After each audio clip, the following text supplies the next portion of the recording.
Frente para la Victoria hizo caso omiso a un pedido que hicimos desde la oposición. Nosotros hemos planteado lo que le hemos planteado al presidente de la Cámara, la necesidad de consensuar una sesión que signifique tratar proyectos que tengan que ver con la transición. Se van a poner a consideración unos 85 proyectos de ley. La mayoría de ellos han sido despachados en forma express en las últimas 48 horas. Es más, se ha ampliado el temario hoy a la mañana. Los que estamos acá estamos porque estamos convencidos que estamos votando leyes que son a favor de los trabajadores y no nos vamos a ningún lado, ni porque los critiquemos a ustedes, ni porque nos critiquen a nosotros, aquellos no están que no quieren que salgan estas leyes. Hay una cantidad de proyectos que han sido firmados por los distintos bloques que estamos aquí, que nosotros adheríamos, pero hay otra cantidad de proyectos que son de una absoluta irresponsabilidad tratarlos de la forma como se trata. Acá nos quedamos hasta que los proyectos de ley a favor de los laburantes los podamos votar. La verdad que me parece que el kirchnerismo siempre ha funcionado de esta manera, sin tener en la más mínima consideración la opinión de los demás. En este caso los demás son los que ganaron la elección nacional, ellos perdieron la elección nacional, son minorías, no representan a la mayoría del pueblo argentino. Es probable que la oposición crea que este fue un problema electoral o partidario. A partir del 10 de diciembre van a cambiar las cosas en esta Cámara. La sociedad votó un cambio de cosas, así que lo que nosotros queremos es que el Frente para la Victoria solo termine haciendo las cosas como las hizo siempre, para que en realidad el cambio sea muy notorio. Los verdaderos responsables, señor presidente, de ese proceso que nos pasó son los mismos sectores económicos que hoy están planteando la devaluación de la moneda nacional. Son los mismos que están planteando políticas de ajuste, de especialidad laboral.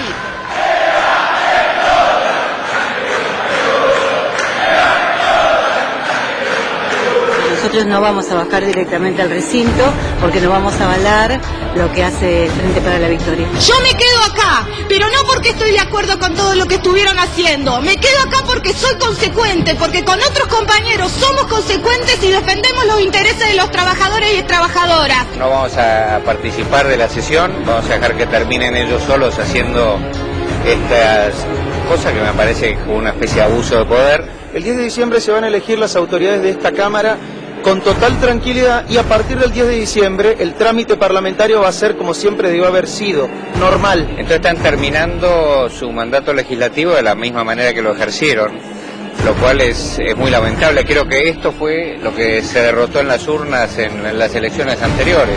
No estamos dispuestos a ser partícipes de una sesión que trate de rodear al gobierno electo de decisiones cuando han perdido la legitimidad electoral.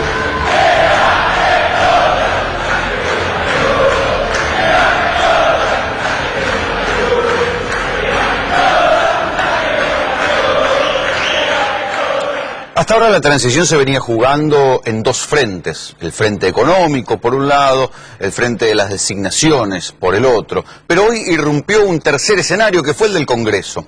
¿Qué fue lo que pasó en el Congreso? Bueno, ustedes ya vieron el título de nuestra presentación, se sancionaron 96 leyes en pocas horas y esto generó un rechazo de parte de los que van a ser, no mayoría, pero van a tener una situación mejor después del 10 de diciembre.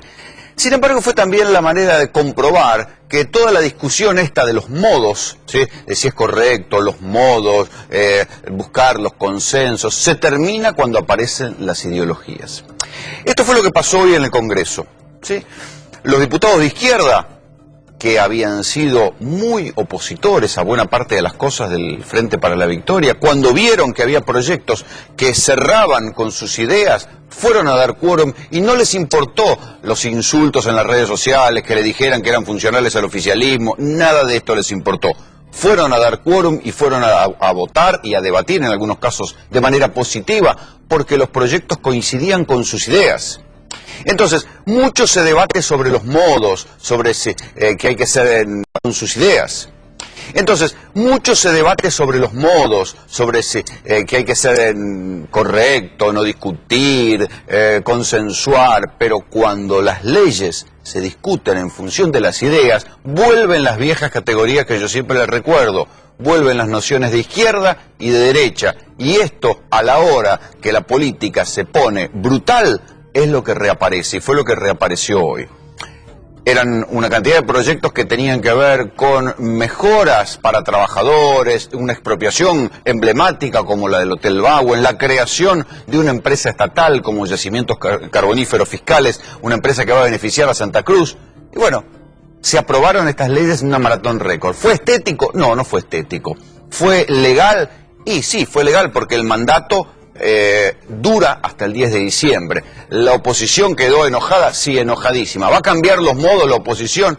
Y hay que ver, porque también uno recuerda que en el año 2009 dejaron sin presupuesto al gobierno. Cada uno dice que va a ser bueno y después deja de ser bueno y siempre encuentra motivos para dejar de ser buenos. La política tiene esta picardía, ¿sí? Uno cuando está en la oposición ve los defectos de forma, de fondo del que está en el poder, y cuando pasa al poder dice, no, yo no lo hice. Estas son picardías de la política, no hay que horrorizarse. Hoy, en cambio, sí hubo muchas movidas en lo que tiene que ver con las designaciones, sobre todo en el área de seguridad.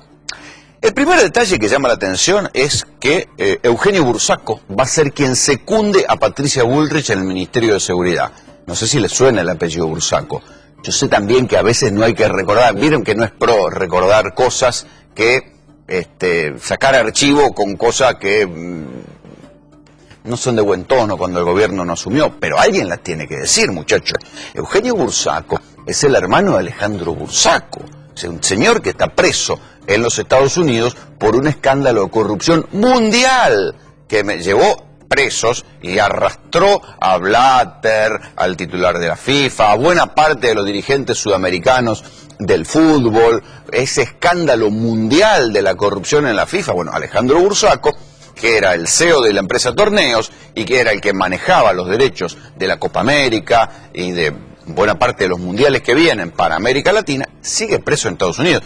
Lo último que se supo de él es que en su declaración había involucrado a buena parte de los tipos que todavía están adentro de la AFA. Luis Segura, que es candidato a presidente y va a enfrentar a Marcelo Tinelli, José Luis Meiner de Quilmes, compinche de Aníbal Fernández, incluso los funcionarios de Fútbol para Todos del kirchnerismo. Después no se supo más nada de él. Ahora, imagínense cómo sería la situación inversa. Imagínense si el kirchnerismo hubiera designado en el Ministerio de Seguridad a un hermano de un procesado preso en Estados Unidos. Sería un escándalo. Por ahora acá nadie dijo nada. ¿Qué sé yo? Será porque todavía no asumieron. Sí. Esto para no recordar que Macri va a asumir estando procesado por escucha telefónica. Esas son las contradicciones que uno ve. Mientras tanto, en la provincia se están matando por los puestos para manejar la bonaerense. Alejandro Granados, el ministro de Seguridad, le dijo que él se iba, que él es del peronismo, que se iba. Hugo Maskin, el titular de la bonaerense, hoy había especulaciones si se iba a quedar, si no se iba a quedar, no, también se va.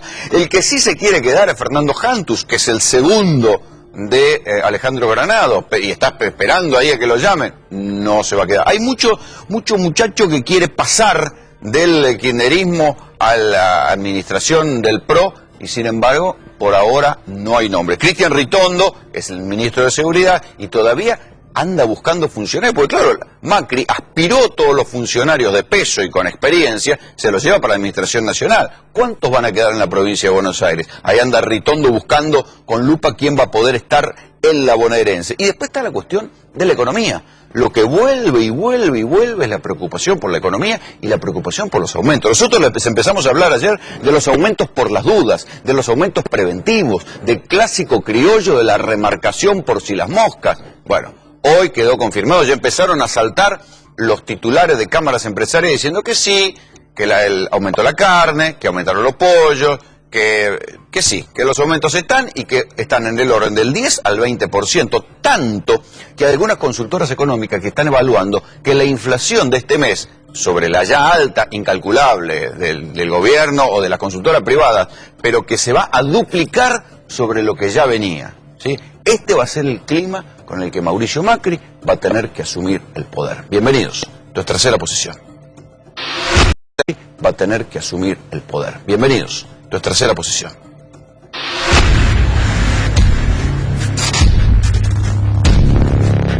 Nota que ¿Están subiendo los precios? Totalmente. Y por ejemplo, ¿de cuáles productos? De los esenciales, leche, manteca, pan. Bueno, no soy un asiduo comprador, pero están subiendo. O sea, en general, cuando sube, sube todo. No hay nada que baje. Impresionante lo que sube, porque ya la semana pasada no pasó nada, ahora esta semana un cambio total. ¿Y de qué productos, por ejemplo, notas la suba? Todo lo que es carne, pollo, de todo lo que es panificados, todo también lo que es lácteos. Los precios es como que sí, van subiendo, lamentablemente sí. Por ejemplo, ¿en qué productos notas la suba? Por ejemplo, los lácteos, uno de los productos que yo soy muy consumidora de lácteos y suben. Carne no, porque prácticamente yo no como carne, pero como miro, como soy bien ama de casa y me gusta cocinar todo, sí. ¿Notas aumento de precios últimamente? Sí, viniendo ahora, por ejemplo, al supermercado, estoy saliendo, la verdad que sí, sí veo. ¿Y por ejemplo, en qué productos puntuales? Y bueno, ahora por ejemplo, pañales, que es lo que más estoy comprando, artículos de limpieza y algunos alimenticios. ¿Nota que están últimamente subiendo los precios? Sí, algunas cosas sí. Por ejemplo, la carne. Siempre hay aumentos en los precios. En la carne, en el queso, ¿no, Guille? Un montón de cosas. Mira, suben algunos y otros bajan. ¿No cree que ha habido un cambio de unos meses atrás? Para nada, por lo menos todavía. ¿En qué productos notas el aumento? En las carnes más que nada. No te sabría decir, no los voy controlando. Compro ocasionalmente. Sí, seguro que sí. Convencida que sí. Digamos, acá, todavía no entré, pero los otros precios que he visto por la zona han aumentado. Por ejemplo, ¿en qué productos? Por ejemplo, algún producto de limpieza. No he visto aumento. O sea, yo soy muy de fijarme de los precios. O sea, sé los precios de todo, tanto artículos de limpieza como perfumería, comida. Entonces, por ahora no lo he notado. Pero bueno, siempre va a haber algún vivo que lo haga. Algunos notan los aumentos, otros dicen que todavía no los percibieron. Si ustedes tienen algún aumento para contarnos, escríbanos a nuestro Twitter, @3P_A24. Acá tenemos algunas muestras de productos que aumentaron, que por nosotros relevamos y algunos diarios también estuvieron relevando. Detergente, lácteos, pan, carne. Matías Tombolín está con nosotros. ¿Son aumentos normales para esta época del año o son aumentos precambio de gobierno? Es una buena pregunta. No, claramente para mí son aumentos que tienen que ver con la devaluación más anunciada de la historia. ¿Hizo bien el gobierno en preanunciar tanto la devaluación? Y le está dejando un poquito la inflación a noviembre para que no sea tan alta la de diciembre, obviamente. O sea, forma parte de la pesada herencia. No sé si tanto eso como que justamente el número de noviembre te va a dar más alto de lo que venía y el número de diciembre va a dar alto, pero no tan alto como si todo se daba en diciembre. Claramente si vos ajustás el tipo de cambio, este debate se dio y Pratgay decía que los precios ya tienen incorporado el dólar de 14. ¿Están incorporados o no están incorporados? Ni. La verdad es que ¿cómo forma precio quién tiene que poner el precio de la mercadería? Normalmente pensando en el costo de reposición. Claro que hay formadores de precios y hay, digamos, 5 tipos que pueden poner el precio de algunos productos. Pero en general no ponen no te pueden cobrar lo que quieran. Aún cuando sean industrias concentradas, como, no sé, los detergentes que son concentrados, los lácteos que son concentrados. No, uno tendría que preguntarse por qué no hay inflación en Chile y si hay inflación en Argentina, si en los dolores está concentrada la economía. Claramente, lo que pasa en Argentina es que uno de los elementos que compone el costo, que tiene que ver justamente con el impacto de la devaluación en los precios, está puesto justamente en este por las dudas, digamos. Ahora bien, también hay que decir que en el resto de los países de la región, en Chile, en Brasil devaluó desde enero del año pasado hasta ahora 67% y tiene en 19 meses acumulado una inflación de 14% en 19 meses. Imagínate. 67 dijiste. 67 a 14. Pero digo, me quiero quedar con el número de evaluación. Y acá se está discutiendo que el dólar puede ir de 10 a 15 o a 16, sería el 60. O sea que empataría la devaluación de Brasil. Claro, es que justamente, pero el tema es que acá se devalúa 40% y los precios se te mueven algo parecido. Por eso se devalúa 40% y los precios se te mueven algo parecido. Por eso la devaluación Ahí en Brasil, ¿cómo fue? Repetime la cuenta. 67-14. Claro. En Chile fue, creo que 18-5, en la Unión Europea 19-1, en Rusia 99-18. Pero porque no está la costumbre inflacionaria en las conductas. Ahora, porque el problema central de la economía argentina tiene que ver con la inflación, no con el tipo de cambio. Hoy el dólar está retrasado respecto del resto de los precios, pero no porque lo diga yo, porque lo diga vos. ¿Y entonces se equivoca el macrismo en hacer foco sobre el cepo y no sobre la inflación? No, es que el macrismo va a hacer claramente foco sobre la inflación. El presidente electo lo dijo en más de una oportunidad, el problema no es el dólar, es lo poco que vale el peso, es la inflación. ¿Y no debería haber empezado al revés? Lo que pasa es que para bajar la inflación vos tenés que hacer varias cosas. Recortar el déficit. Entre otras cosas, dejar de, por lo menos, de financiar el déficit imprimiendo billetes. Pero por lo tanto entonces, o conseguir que te presten la diferencia, o recortar los gastos. Y eso, digamos, por un lado. Por otro lado, lo que tiene que ver con bajar la inflación es, primero hay que acordarse que en la Argentina todavía hay precios distorsionados. Es decir, muchas cosas subieron un montón y otras, luz, gas, agua. Quiero decir, y ahí tenés doble problema con las tarifas, porque por un lado tenés las empresas que no tienen precios de mercado, y lo que te cobran hoy, gran parte la paga el Estado. O sea que vos podrías tener un doble aumento si liberaran los subsidios. Sí, el aumento que te provoca la devaluación y el aumento que te provoca el recorte de subsidios. Exacto, por eso yo creo que ahí claramente va a haber gradualismo. ¿Prometieron de más? Y ahora se encuentran con que no tienen que retroceder en chancletas sobre lo que prometieron, porque ya empezaron con que bueno, que hay que ver, que no es el primer día. La discusión, creo que lo charlábamos el otro día, es cuánto Estado queremos. Si vos me prometés un Estado más presente, a la vez prometer bajar impuestos es incongruente. Digamos, en general las propuestas políticas en el mundo discuten el tamaño del Estado en relación a la presión fiscal. Los republicanos en Estados Unidos dicen quiero menos impuestos, recorte de impuestos, pero te proponen un Estado más chico. Y los demócratas te proponen más Estado, pero te suben los impuestos. Bueno, acá, justamente por delante, yo lo que creo que vamos a ver es una reforma en ganancias y en monotributo, que ya se mencionó algo, retenciones, y para de contar. Escríbanos a nuestro Twitter, @3P_A24, pregúntenle a Tombolini, ya lo vamos a imprimirlo acá, a ver, pregúntenle qué haría él.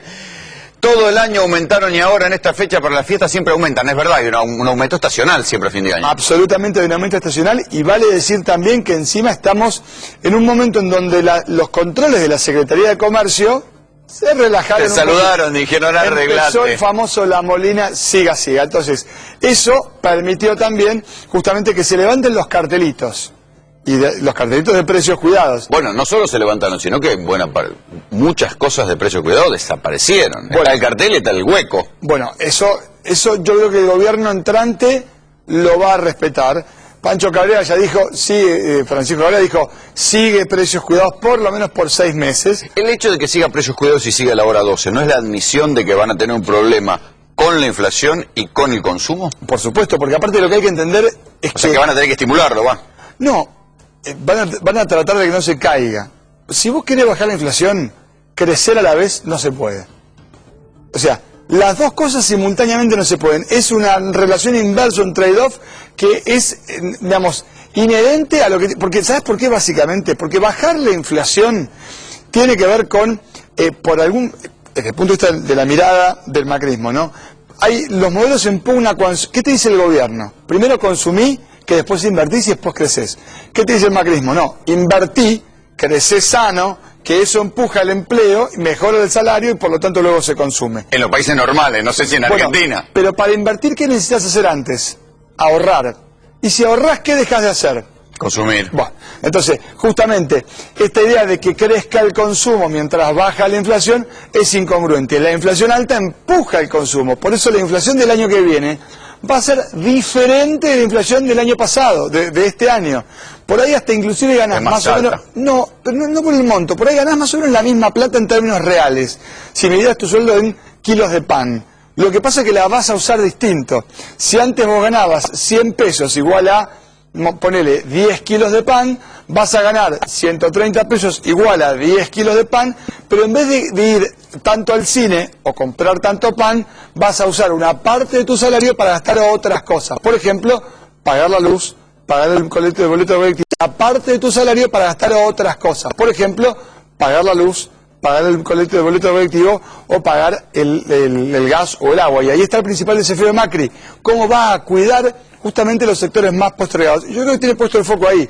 ¿Cómo bajar los subsidios sin que eso le genere conflicto social? Más tweets. Rosa Costa dice, está carísimo, ricota 40 pesos, salía 21. Ahí habla de una cadena de supermercados. Todo está remarcado. Para Matías Tombolini, en la carne vacuna y avícola hay aumentos, hay mucha especulación de parte de los negociantes. Bueno, ahí sí. Vamos a hablar del tema de la especulación, para que quede claro. Suponete que yo sos un empleado, te digo, Rodolfo, Rolando, digo, el mes que viene hay que hacer horas extras, y este mes también. El mes que viene te pago 50% más la hora extra, y este mes no. ¿Cuándo las haces? ¿El mes que viene o ahora? Obviamente el mes que viene. Y sos un especulador, dejate. Claro. Entonces, a lo que voy es, el tipo que tiene un almacén de barrio, si sabe que mañana va a haber algo más caro que hoy, y lo puede vender mañana, lo va a vender mañana más caro. Digo, el problema no es del que tiene un negocio. El sí lo puede vender. Bueno, si no le baja. Si no le puede vender, entonces va a bajar el precio. Lo que quiero decir es, la especulación es un sentimiento que es inherente al capitalismo. ¿Es feo? Seguro que es feo. Pero existe. Entonces, lo que me parece que el gobierno que viene entiende... parte de la regla de juego. Exacto. El gobierno que viene entiende que la especulación, la codicia, son sentimientos que no se anulan por decreto. La manera de regular o de arbitrar la codicia es desalentarlos. Exacto. Es generar las condiciones, entre otras cosas, de competencia y también de control por parte del Estado. Habrá que ver cuánto Estado controla, ahí es el gran tema, para que la codicia y la especulación tengan un límite. Ya vimos que en Estados Unidos la codicia y la especulación extrema, 2008, hicieron puré el sistema. Por eso, mercado solo no sirvió y Estado solo, un tipo atrás de un escritorio diciéndote la papa vale tanto, el tomate vale tanto. Moreno, el morenismo. Bueno, eso tampoco funcionó. Venía a cargar combustible en Santa Fe a ver si hay o no aumento. Sube el gasoil, sube todo, dice Abel Argento. Bueno, yo soy santafesino. Probablemente una de las cosas que traten de congelar sea justamente el gasoil. Básicamente porque es el insumo de gran parte, exacto, del sector productivo. Pero ojo, que el campo sí tiene devaluación y caída de retenciones, va a tener un impulso importante. Por eso también en la salida del cepo se piensa esta idea de rápidamente pedirle a los exportadores que liquiden no lo que van a producir anticipadamente, o bueno, sino el stock que tienen en los hilos de bolsa, porque de vuelta es la devaluación más anunciada de la historia. Bueno, eso te iba a decir. Si le pifian a la devaluación, sí, porque todos suponemos que va a haber una devaluación y que, como fue en el 2002, ponele que se encontró un precio de referencia y después ese precio se mantuvo un tiempo, sí, capaz hasta que volvió la inflación. Capaz que hasta se zarpa un poquito, se llama overshooting, capaz que sube mucho y después baja. Baja, ¿sí? Hay que estar tranquilo. O sea, pero ¿qué pasa si no le invocan? Porque acordate que hubo varios episodios de devaluación. Acá, en enero del año pasado. Claro, que no le invocaron y la inflación te devoró la devaluación. Que si fuera tema de devaluación, Argentina sería el país más competitivo del mundo. Digamos, y todos los países solamente devaluarían. Claramente, la devaluación funciona en la medida en que mejore tus precios relativos para competir con el mundo. Y entendiendo lo siguiente, ojalá pudiéramos tener un dólar de 10 mangos.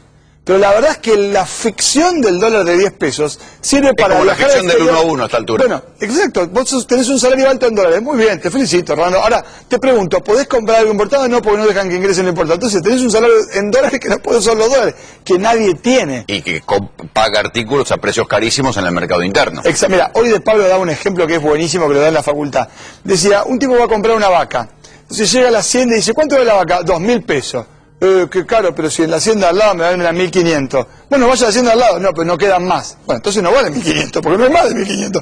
Acá cuando entra 10 pesos pasa algo parecido. Pregúntenle a Tombolini. Juan Girarde dice, ¿me pueden explicar qué cambios va a haber en el monotributo? ¿Se sabe? Le pregunto a Juan lo mismo, la verdad que me gustaría saberlo. Macri en el debate mencionó que la asignación universal por hijo va a alcanzar a los hijos de los monotributistas. El monotributo igual los tributaristas no les gusta mucho, Juan. No les gusta mucho. A ver, Y aparte muchas cosas no hay, ya faltan insumos, dice Diego Rodríguez. No, a ver, depende qué insumos. Insumos en la Argentina faltan hace rato porque los importadores no pueden traer nada. Insumos, recordemos, como bienes de capital, son cosas que te sirven para fabricar otra cosa. Bueno, si se libera el cepo, una de las cosas de la liberación del cepo no es que podamos ir a comprar dólares, es que los importadores, sobre todo bienes de capital, puedan... La liberación del cepo no es que podamos ir a comprar dólares, es que los importadores, sobre todo bienes de capital, puedan traer la mercadería. Bueno, ahí volverán los cartuchos de impresora, tal vez. Opa. La culpa la tenemos nosotros que compramos. Hay que hacer como en los países del primer mundo, aumentan y dejan de comprar. Mentira, no. Eso funcionó, creo que funcionó una sola vez cuando fue la campaña contra el tomate a 40 mangos. Sí, pero es que aparte, a ver, de vuelta, si la señora que pone una manta en la puerta del supermercado, lo explicamos un montón de veces, pones una manta en la puerta del supermercado y si el kilo de tomate vale 18 y vos lo pones a 7, ¿vendés todo? Sí, fantástico. Después decís, bueno, para ver si lo vendo a 8 vendés todo, a 9 vendés todo, a 12 vendés todo, a 15 vendés todo, a 18 ya no, lo bajás a 15. ¿Lo vas a vender a 7?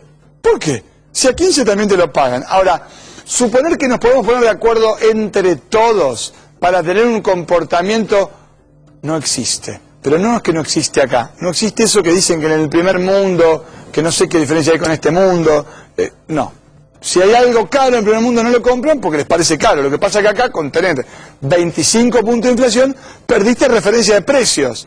Entonces, la idea de si yo te pregunto cuánto vale, no sé, un traje, una computadora, vos decís, no sé, porque tengo 75 precios en la cabeza. Bueno, cuando la inflación cae, ahí es donde nadie compra lo que está caro, pero cuando los precios pierden la idea de referencia justamente de unidad de información, entonces lo caro y lo barato es una medida que hay algo que no me cierra en la cantidad de medidas que se vienen anunciando. Sí. Y decir, bueno, si todos coincidimos en que el programa del macrismo es bajar la inflación, además de liberar el cepo, para bajar la inflación tenés que hacer algún grado de recorte presupuestario porque hay varios agujeros fiscales. Y hasta ahora de las cosas que se dicen, todo es gastar y gastar más plata. Incluso el fallo de la Corte que obliga a pagarle a las provincias una especie de deuda interna nueva. Sí, eso será con un bono. Lo que sí es cierto es que hasta acá lo que escuchamos son diagnósticos, no medidas concretas. Vamos, medidas concretas, baja ganancia. Por lo menos no dijeron las ásperas. Claro, si lo que hay son, bueno, el cepo, bueno, tenemos que ver, todavía parece casi una parte de la campaña, digo, una medida concreta imprimimos un billete de 500 pesos, ok, es una medida, no resuelve de fondo mucho. No, es simbólica. Es simbólica, tiene unos cuantos beneficios, por cierto, pero eso es una medida. El resto son anuncios, bajar ganancias, proyecto de ley, monotributo, bueno, a ver las escalas, mientras tanto son anuncios, y también es razonable. Porque si no pueden anunciar algo, todavía no asumieron. Porque no tiene poder real. También Dipache tiene algunos números interesantes sobre qué pasaría con artículos de primera necesidad si se devalúa. Sí, ahí fundamental lo que decía Matías respecto de los precios relativos. Lo que hicimos es un paseo de compras afuera. Justamente decía Matías, vos tenés un salario en dólares, ahora si no podés comprar y los precios relativos tuyos respecto del mundo son altísimos, tampoco sirve. Lo que hicimos... analizar los precios, por ejemplo, en un supermercado en Francia, un puré de tomate. ¿Cuánto está? Tomamos, Rolando, el tipo de cambio oficial, sin el 35%, porque es un dólar camuflado. Porque en realidad lo que hace el gobierno es, frente al tipo de atraso cambiario, le pone un impuesto del 35%. Ese puré de tomate está a 6 pesos con 10. Agua mineral, 1,5 litros, 4 pesos. 1 kilo de harina, de trigo, 11 pesos. Gaseosa de 2 litros, 21 pesos con 37. 1 litro de leche entera, 14 pesos. Tengamos en cuenta que no hay sachet en Europa, sino que son todas de cartón. 100 gramos de café instantáneo, 36 pesos. Claro, vos tenés que el salario medio parisino es de 3.119 euros, que el incremento fue del 1,68%, y que el IPC de Francia fue el 0,1%, es decir, crecieron en poder adquisitivo. Y también nos hicimos un paso por las góndolas madrileñas, fuimos a España. 700 centímetros cúbicos de aceite de oliva extra virgen, 30 pesos con 42. Agua mineral, 1,5 litros, 3 pesos con 56. Pero no parece tan caro, ¿eh? No está caro. No. 1 kilo de arroz, 7 pesos. Mermelada de ciruela, 350 gramos, 10 pesos. 1 kilo de manzanas rojas, 11 pesos. 1 litro de leche entera, 7 pesos. 100 gramos de café instantáneo, 13 pesos con 53. Y fíjate, el salario medio en España es de 2.180 euros.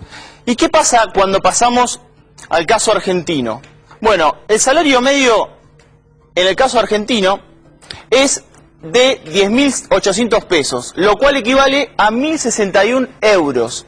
Y hoy el salario promedio es de 1.125 dólares. ¿Qué pasa con una devaluación del 45%? Lo que decía Matías, ahí el salario pasa a valer 771 dólares.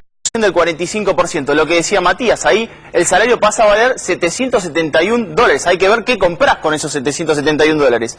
Y si el salario mínimo vital y móvil, que hoy va a ser en enero de 6.000 pesos, pasaría a 631 dólares. Con devaluación del 45% es 432 dólares. Última parte de este informe. Hoy nosotros tenemos estos precios, con un precio del dólar 9.60, 9.68, el litro de leche está 12 pesos, y acá lo que hicimos es gradualmente en cuánto impactaría la devaluación. Claro, tenemos algunos que impactan en forma gradual y otros que van de lleno, porque son componentes muy dolarizados, por ejemplo una televisión, claro, un aire acondicionado, etcétera.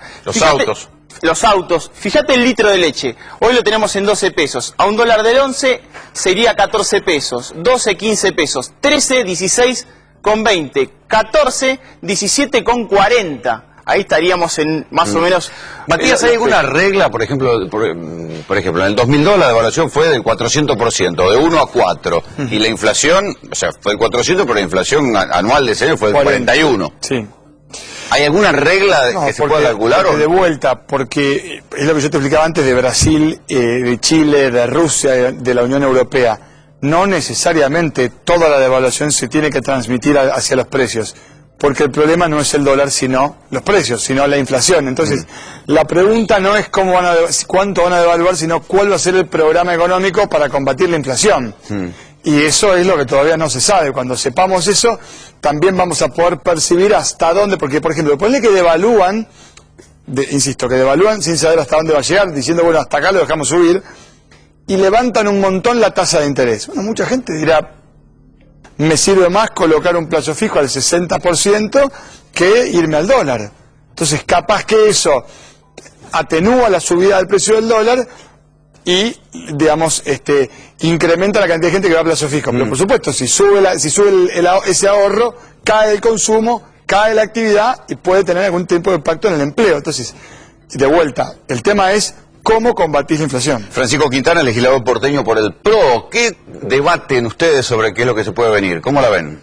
En materia económica, bueno, en realidad lo primero que te diría, coincido con algo que decía Matías recién, digamos. Nosotros recién en el día de ayer presentamos el gabinete, en esa presentación de gabinete incluye obviamente el gabinete económico y a partir de ahora nos vamos a ir día a día enterando de las primeras medidas que va a implementar el gobierno de Mauricio Macri. Hoy yo lo escuchaba, por ejemplo, algo también decía Matías, a Rogelio Frigerio sincerando el valor del billete y hablando de, por ejemplo, avanzar en un billete de 500 pesos. Bueno, eso tiene que ver con alguna de las eso hubo una cosa simbólica del kirchnerismo de aferrarse al billete de 100, ¿no? Cuando ya generaba problemas logísticos hasta en los cajeros, ¿no? Sí, sí, cuando además creo que es público y notorio que ha perdido buena parte de su valor, como se decía recién acá. En consecuencia, me parece que nos tenemos que imaginar de acá al 10 de diciembre, así como también esperamos imaginarnos nosotros a nivel nacional, no así en la provincia de Buenos Aires, una transición mucho más ordenada que como arrancamos. La verdad que teníamos expectativas de arrancar de otra manera a nivel nacional. También deberíamos esperar los argentinos día a día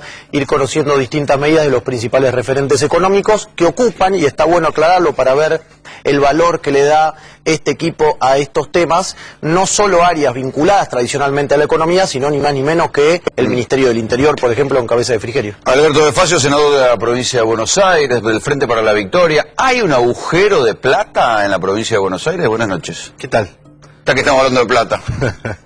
Sí, primero coincidir con el colega, digo, Macri no asumió todavía y ya muchos lo están dando como que está tomando... Pero hay una ansiedad, ¿bien? Como que está tomando medidas, hay mucha ansiedad. No, la provincia de Buenos Aires tiene un déficit que es manejable. La provincia tiene un problema estructural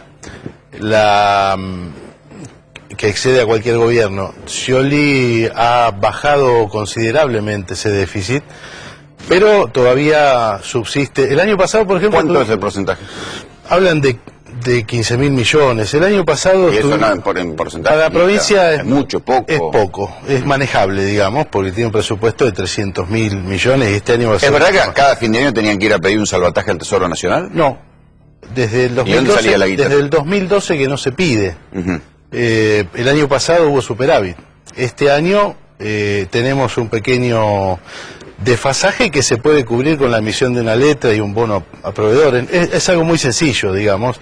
No es una deuda... Ahora, obviamente, la provincia de Buenos Aires necesita obras de infraestructura que necesariamente hay que salir a buscarlas con préstamos a muy largo plazo. La provincia no ha podido salir en la medida...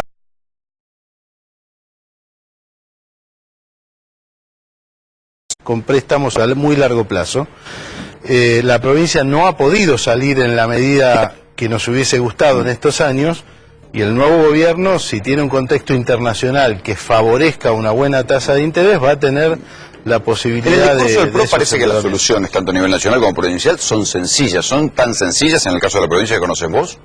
No, a ver, ¿por qué no las hicieron ustedes? La provincia de Buenos Aires tiene el 40% de la pobreza nacional y tiene gran parte de esa pobreza de tipo estructural. No es sencillo.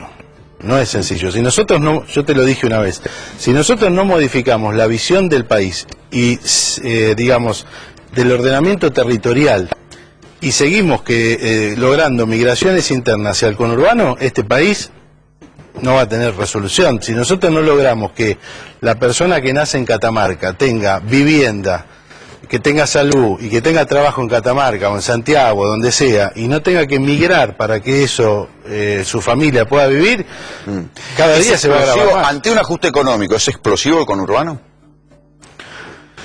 Es un problema, porque insisto, si la pobreza estructural está ahí y gran parte del país está ahí... pero si vos por lo que me contás, es una situación sostenida con alfileres. Hay que tener cuidado. Si hay un... En estos años se ha avanzado muchísimo, pero la situación sigue siendo de tipo estructural, digo. Entonces, hay que tener mucho cuidado con las medidas económicas. Francisco, en el corto plazo, ¿cómo piensan cuidar la situación de pobreza? Porque en el largo plazo, si baja la inflación, bueno, puede que haya otro equilibrio en la relación ingresos y valor de la moneda. Pero en el corto plazo, si viene un ajuste, si viene una devaluación, esto se va a sentir.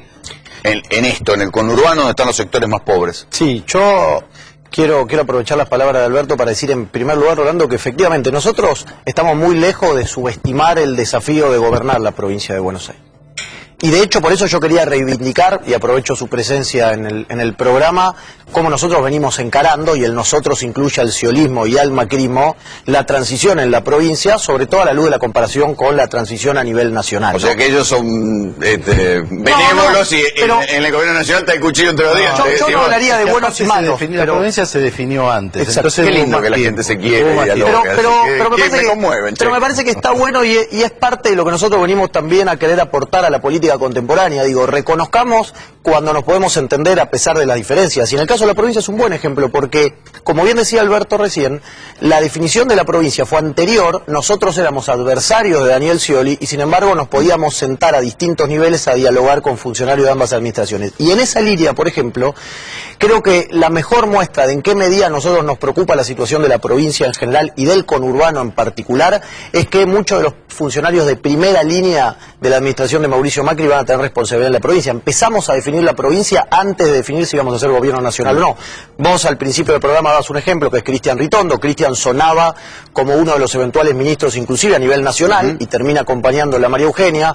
Hernán Lacunza, hoy uno de los principales economistas del Banco Ciudad, también se va a la provincia. En definitiva, lo que quiero decir con estos ejemplos es que nosotros tenemos muy claro el desafío que vamos a tener en la provincia, sobre todo en algunos sectores donde es cierto la pobreza es estructural, el conurbano es uno, la expectativa puntualmente en el conurbano también tiene que ver con la posibilidad por primera vez de que las tres jurisdicciones estén alineadas Matías, y en consecuencia ¿cómo puede coordinados. impactar en sectores pobres que están ganando 5 lucas 500 en el sueldo promedio? O sea que esto te da la medida de lo bajo y lo planchado que están los salarios, un ajuste o una devaluación, Bueno, depende, a ver, si vos devaluás y no haces nada más y tenés un salto en los precios, claramente la política social y cómo vayas a trabajar sobre la contención va a ser fundamental.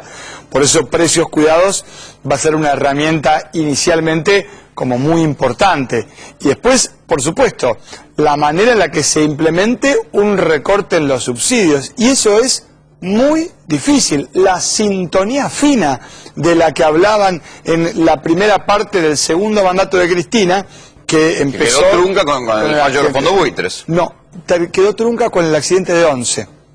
Con el accidente, porque acordate que, por ejemplo, se iba a subir, entre otras cosas, el boleto de tren, claro, y allí no se subió. Entonces, claramente hay una sintonía fina para hacer. El problema es la implementación. Es muy complicado porque vos sacás subsidios por, no sé, porque vive en Belgrano, y capaz que en Belgrano no tiene un mango, o porque vive en tal lugar. Entonces, se pensó que una buena forma sería, por ejemplo, tomar la base de los que compran dólar ahorro, como si fuera eso un indicador de que si compraste tantos dólares ahorro, no te va. Estás para pagar un poquito más de luz y de gas. Ahora, es áspero, es desagradable, pero lo que está claro es que, de vuelta, que el combate a la inflación, áspero, es desagradable, pero lo que está claro es que, de vuelta, que el combate a la inflación no se hace con medidas necesariamente simpáticas. Por eso yo creo que Macri va a hacer eso mirando a los sectores que menos tienen, porque sabe que allí justamente donde más tiene que cuidar. Matías, gracias por venir. No, gracias por invitarme. Damián, vos tenés ahí algunos detalles de promesas, pero ahora vamos a ir al detalle de promesas. Primero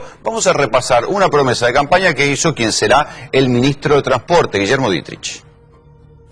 La tarifa única aplana mucho más el sistema, que hoy está muy balanceado o muy inclinado hacia el que vive cerca. Digamos, yo vivo cerca de mi trabajo, pago el recorrido más corto, el mínimo, y puedo pagar mucho más que el que viene de José Cepaz. Que el que viene de José Cepaz quizás no, está pagando un monto que para esa persona es importante, porque si hace transbordos por el viaje largo, etcétera, que claramente es mucho más importante para esa persona que la persona que vive en Recoleta. Sí, es decir, ir a una tarifa única. Es una tarifa plana, es una tarifa plana multimodal. Okay. No necesariamente es única, pero sí, lo importantísimo es la multimodalidad, de que el sistema no te castigue el transbordo. O el sistema pagas una vez, exacto, por durante 2 horas podés tomarte los medios de transporte que quieras. Entonces, si vos querés tomarte 4 medios de transporte, porque haces la mejor combinación, te los tomás y pagás una sola tarifa. ¿Es viable esto, Matías? Damián, digo. La realidad es que cuando analizamos el tema del transporte, ahí Guillermo Dietrich propone el tema multimodal. Pero dijimos que, por ejemplo, un boleto de colectivo está a 3 pesos. Y si se liberan los subsidios, sería 10 pesos. Por lo cual también sería un golpe de bolsillo, incluso siendo multimodal. En el caso del transporte del tren, tenemos un boleto de 3 pesos. Si liberan los subsidios, dijimos que sería 28, 35 pesos. Ahí habíamos hecho, Rolando, un análisis que una persona que viene del conurbano se toma tren y colectivo, multimodal, como dice Dietrich, hoy está pagando 260 pesos 20 días hábiles. Si se liberasen los subsidios, estaría pagando 1.520 pesos. Va a ser golpe de bolsillo. Liberar no, multimodal podrán achicar. Pero digo, la experiencia del pasaje multimodal es algo que se utiliza en muchas capitales. Sí, totalmente. La realidad que es una muy buena alternativa, pero lo que ¿A cuánto? Como siempre, ¿a cuánto? Claro, exactamente. ¿A cuánto va a ser la liberación de eso? ¿A cuánto lo ven, Francisco, ustedes eso? No importa. Porque también entraría en capital. Pero precisamente yo plantearía esto al revés. Yo diría, ¿es posible? Claro que es posible. Y la tecnología está, la tarjeta SUBE te lo permite. Pero a ver, por distintos argumentos. El primero porque tenemos la tecnología, el segundo porque tenemos la decisión política y el contexto político, que era el que hablábamos recién. Las 3 jurisdicciones, nación, ciudad y provincia. Y además, por algo que vos mencionabas recién, porque en muchas de las grandes capitales del mundo este es el sistema vigente. No hay razón para pensar que no lo podamos implementar en nuestro país o, por ejemplo, en la región metropolitana. Así que efectivamente nosotros queremos que este sistema, si hay alguien a quien privilegias, al que menos tiene. ¿Por qué? Porque es habitualmente el que tiene que recurrir a más de un medio de transporte para llegar al lugar donde realiza sus estudios o donde labura. En definitiva, estas cosas de modernización no se hicieron, el Frente para la Victoria las hizo a medias. A ver, recordemos... Ahora se plantean como idea, parece que ideas novedosas y... Recordemos que hace pocos años uno que tenía que sacar el documento tardaba, si no tenía algún contacto en la Policía Federal, tardaba años. Pasaportes, se ha avanzado. Un 10 años en modernizar los trenes, ¿no? Obviamente. Con un error de varios años. Bien, pero ha habido modernización en muchos aspectos. Obviamente, siempre la agenda está abierta y hay nuevos desafíos, pero estos 10 años se ha avanzado muchísimo. Recordemos lo que era el sistema de AFIP hace 10 años, 12 años.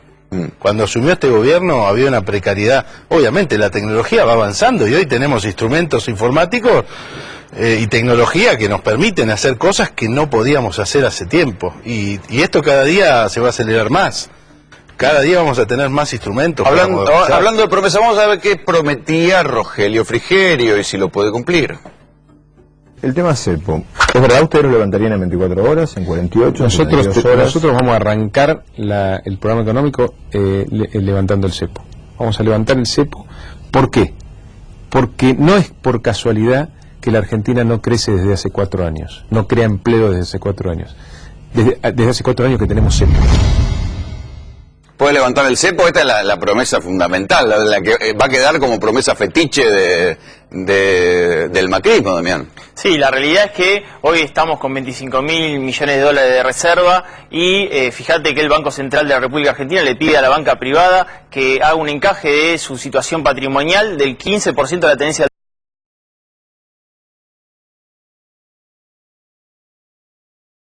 Argentina le pide a la banca privada que haga un encaje de su situación patrimonial del 15% de la tenencia del dólar al 5%, por lo cual la situación es muy delicada para liberarlo rápidamente, por lo cual yo no sé si el 11 de diciembre esto va a ser posible, ¿no? Le quiero preguntar a Mariano Solía, quiero volver un poco atrás sobre la cuestión de las ideas modernas. ¿Estas ideas modernas han seducido al electorado en esta elección? Sí, supongo que sí, que fue un factor clave también que se vio reflejado en las redes sociales, ¿no? El entusiasmo de la gente con las ideas modernas y cómo las celebraba o cómo las criticaba. Son ideas que calzan en una nueva generación del electorado que el Frente para la Victoria por ahí no la supo aprovechar. No, yo creo que el Frente por la Victoria también las aprovechó en algún punto. Pero creo que ahora hay un terreno fértil, ¿no? Con toda una nueva etapa y la gente ve que quizá estas cosas pueden prender más. ¿Las soluciones tecnológicas ustedes las plantean siempre como parte de un estilo de gestión?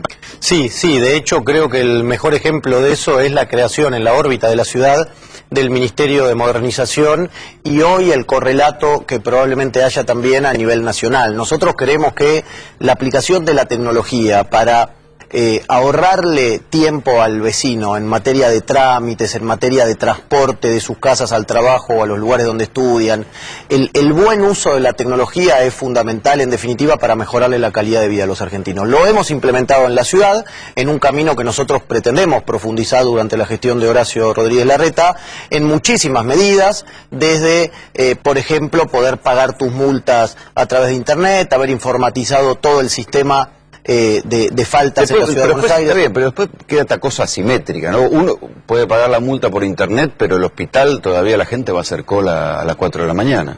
Pero no, eso no es del todo cierto, ¿sabes por qué, Rodrigo? Porque... un montón de videos pero ¿sabes por qué? Porque hemos avanzado muchísimo y yo empezaba diciéndote recién, somos conscientes que hace falta avanzar aún más, pero una de las medidas de aplicación de la tecnología tiene que ver con la posibilidad de pedir turnos telefónicos y también por internet en la mayoría de los hospitales. Vos me decís, hoy en los 33 hospitales de la ciudad funciona este sistema y la respuesta es que aún no, pero evidentemente estamos mucho mejor que hace 8 años porque en muchos vos tenés la posibilidad de no tener que hacer las colas que hacías antes para poder sacar un turno con tu especialista o tu médico de cabecera.